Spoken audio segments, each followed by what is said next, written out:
You lads know what time it is. More Omens of Destruction battles. Today, or in this battle, we'll be taking a look at the more late game ogres and just the ones that we haven't previously in the last battle. So we've got the Thunder Tusk here, an impressive looking specimen. Going to be an artillery hybrid beast, similar to your Stonehorn with the harpoon launcher. Just with a little bit overall less damage because it is a splash attack, but it seems to do even more than the other. But just look at these tusks. I love this unit. We're going to definitely have to have a whole themed campaign rolling with the Warriors of the North. Even if we just have the one unit of Yetis here and the Thunder Tusks, it's still going to be a lot of fun. So speaking of Yetis, Monsters Infantry, of course, 16 units in that model. It's a tier 3 unit. Pretty low armor, fairly low leadership as well for your elite ogres. They're going to have 38 melee attack, 34 defense. They said they were going to be more defensively statted, but it looks like they're pretty balanced.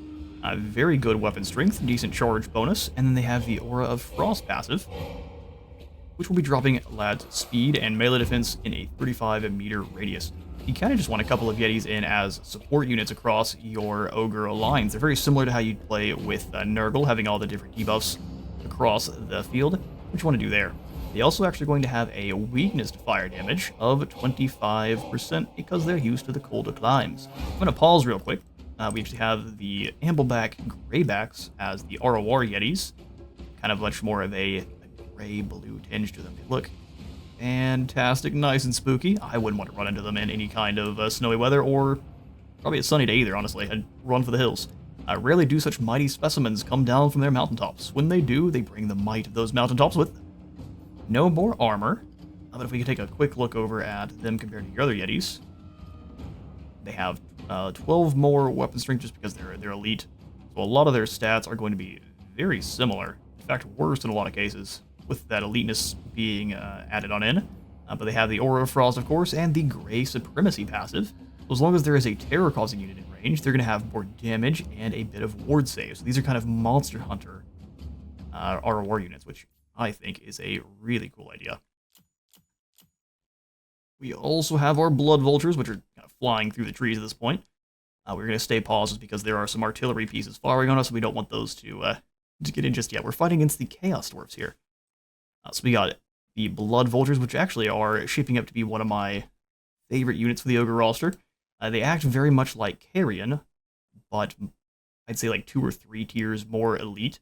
So they've got very low armor, low leadership, very high speed, pretty decent melee stats. These are similar to your Crowmen or your Furies. You've got very high weapon strength for how many models you have, and pretty decent charge bonus too. They've got Vanguard deployment, and then they've got the Carrion Frenzy passive. So as the enemies and allies are dying around them, they'll be gaining more melee attack, up to 20 additional, which is pretty strong. That'll be up to 54 attack if you have them fighting chaff for long enough, which that's pretty amazing. We also, for this battle, have the good old Eshin Maneater, who is a single entity ROR unit that is actually going to act much more like a hero. This is pretty much a Skaven assassin in ogre form, and he looks awesome. Covered in scars, has this big rusty blade. Covered in other blades he doesn't actually use. He doesn't have the whirling death that Snickich has. I kind of want to have a one-on-one against him and Snickich just for the fun of it. He has low armor, decent leadership, pretty good speed, high attack and defense, better than most assassins, and the Weeping Blade poison effect on his melee attack, dropping armor by 50%. Got 20 bonus for infantry and a pretty high weapon strength. Good charge bonus too. Got 2 activated abilities, the Maneater Smoke Bomb. You can just kind of pocket smoke and run away from anything, or just use yourself that to get you further or across the battlefield a little bit faster. Gives you a bit of unspottable melee defense and speed. Inflicts very low damage and disrupts a formation if he is stuck in the middle of it. Is also a way to get out of trouble. Also got Marked for Eaton, which is a hex debuff that drops speed, armor, and melee defense for 1 enemy in range, which is glorious. The fact that it's not tied only to heroes or lords makes it much more usable. Oh, we got the first attack from the Thunder Tusk. He's had this charge up of the ice. And the Ogre on top also readies the crossbow at the same time, because might as well. Snowball away, crossbow bolt away. I don't believe the crossbow bolt has ammunition, so it's like your crane guns attached to your sky junks. But the ammunition for it is this big ball of ice. Crashes into those goblin laborers with a mix of a storm and frost. It's a pretty chunky bit of damage. I was aiming for the fire glaives because they're going to be one of the more dangerous units here. We've got a kind of meh army of Chaos Dwarfs we're fighting against. They've got, as far as eliteness, an Inferno Guard, a unit of Kadai Fireborn, 2 Renders on the outskirts, and then a Hell Cannon back here.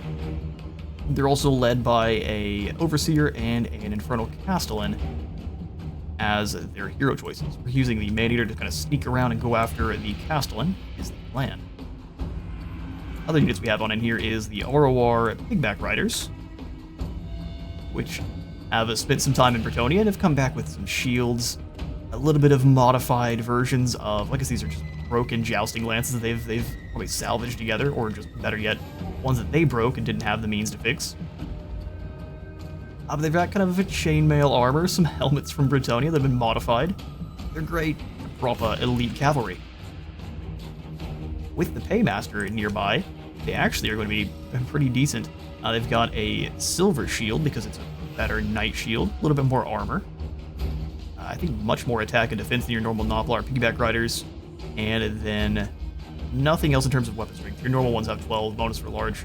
They've got the Uncanny Coordination, of course, boosting their leadership and melee defense as long as their health is above half, and then the Piggyback Joust, which, as long as they're charging, they will be disorienting anyone they hit, and have 25% more charge speed as well. So disorientation lasts for 22 seconds, drops speed, melee defense, and melee attack, allowing them to actually get in there and not die immediately, which is pretty great. Expert charge defense, Strider, and charge reflection. They are a goofy unit. Served a lady? What's a lady? Like some kind of gobbo? Likely. Here's our Paymaster. I think we showed them off in the last time, but listen, you can never see too much of Papa Paymaster and his Abacus Noblar. No new abilities. We showed them off already, but this is going to be the one you get through Skirmish with either AI or multiplayer. So you've got the Opal Amulet, the Potion of Speed for your 2 items. You've got the Headhunter ability, dropping resistance and melee defense for a Lord or Hero. Cash Cascade, rather, which is a long-term activated ability that increases charge bonus attack and leadership. And then Glorious Gold is a passive ability that boosts melee attack and damage for everyone around him. Very good. My new go-to generic Lord. Also coming to this fight is Bragg the Gutsman, our legendary hero for the ogres here, with him sporting his massive gut hook. This thing is a nightmare. Basically how he uses it is he slings it out, hooks it either under the top or the bottom of a gut plate on another ogre, and then just uses it kind of like a can opener to open up them and the gut plate itself. So they rip open their belly and just leaves them to die very agonizingly as all their innards spill forth. It's the worst. And it's actually one of the most painful way for ogres to die, because unlike people, which have a couple of organs that are at other important places, and elves and dwarves and things, all of their important organs, at least in their torso, are all in their gut. So that's why they only wear armor really there. The way to kill an ogre is through the brain or through their gut plate. More you know. Yeah, let's actually show off the abilities Bragg has, so pause. Extremely battle-hardened and fearless, even for an ogre, Bragg is his kind's shadowy executioner, treated by all sides equally. He has 50 armor, decent bit of speed, kind of like your normal ogres, good melee attack and defense, more statted towards the attack side, 30 bonus versus large to make him an executioner of ogres, and a heap of weapon strength too. He's also got the Great Gut Gouger ability for his weapon that is going to imbue him with the Monstrous Impact contact effect, dropping speed and charge speed by 60% for 10 seconds for anyone he touches. Gives him 50% more damage, both base and armor piercing, 24 more attack, and can cause terror. So it makes him an absolute monster in a duel. He's also got the Dreaded Aura passive, which is going to remove immune to psychology for all enemies in range, and also has the Foreboding Executioner passive. So he's got a direct damage, one use, So as long as a unit is below 20% hit points that is a lord or hero, he will just automatically execute them. He has one use of that to start. Pretty sure you can probably boost that up with other options later on, but I don't know if we can even talk about that right now, so we will not. Lastly, before we actually get the battle going proper, we have the Bruiser. So crawls a Bruiser, they'll kick you out. Your tusks, split your head open, and eat your best Noblaw just so they can tell you mates. They've got pretty decent armor, 100 armor. A good old bronze. Oh no, it's not quite a bronze shield, so it's I think just a really pitiful Iron Fist. So blocking 10% of missile fire is still more than 0. A decent leadership, decent speed, more statted towards attack than defense. You want to keep them moving, otherwise they will take damage quite quickly. Got a 10 bonus versus infantry, majority armor piercing damage. They themselves have 2 abilities active. The puncture, which is the blades. They use the blades used on their little gauntlets here. Gives them sundered armor, dropping enemy armor by 30 and 24 more attack. Then the Where You Goin' ability, making one of your units unbreakable for 25 seconds. They've also got the Belly Stance passive. So as long as he's not moving, all allies in range are going to have extra charge defense and charge reflection, so it allows your ogres to be a lot more defensive on enemy charges.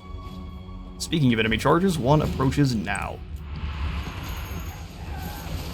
Pigback Riders of the Bretonnians charge in. You can see they didn't actually take that much damage because they disoriented them on their way in. So Yetis crash in behind. Out of the woods scream the Man-Eaters from an Goldfag's crew. Cracking his great big hook, ripping apart some renders here. Caught between a rock and a very hooky place. Having a bad time.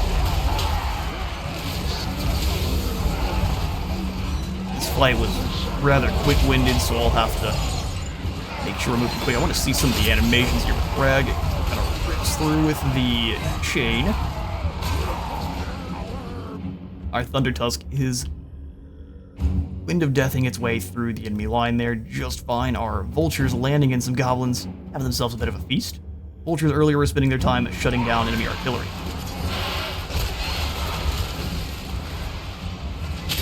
Man-Eater cleaving his way through this poor Castellan, who does have a bonus versus large, so he will hit back quite often, but he's not dealing much damage, is he? Tries to go for the roll and gets cut in half all the same. Our Yetis winning the fight against their dreaded flaming foes. One of them has fallen, though. That weakness to fire damage definitely coming into play. Here on this side, the Yetis are ripping apart some Chaos Dwarfs. Having a great time.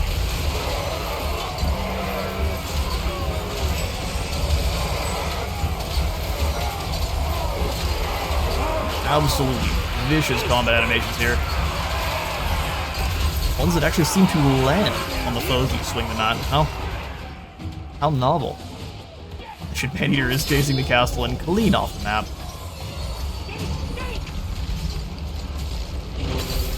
Snowball away right in the middle of that group.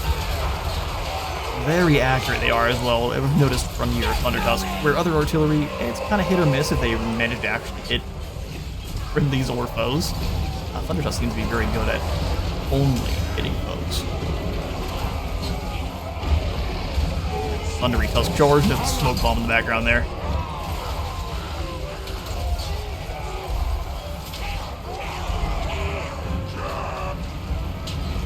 And like that, all Novelars prove their superiority to normal greenskins. And dwarves at the same time, how exciting. Alright, I think I'm going to try to have one more battle on up today.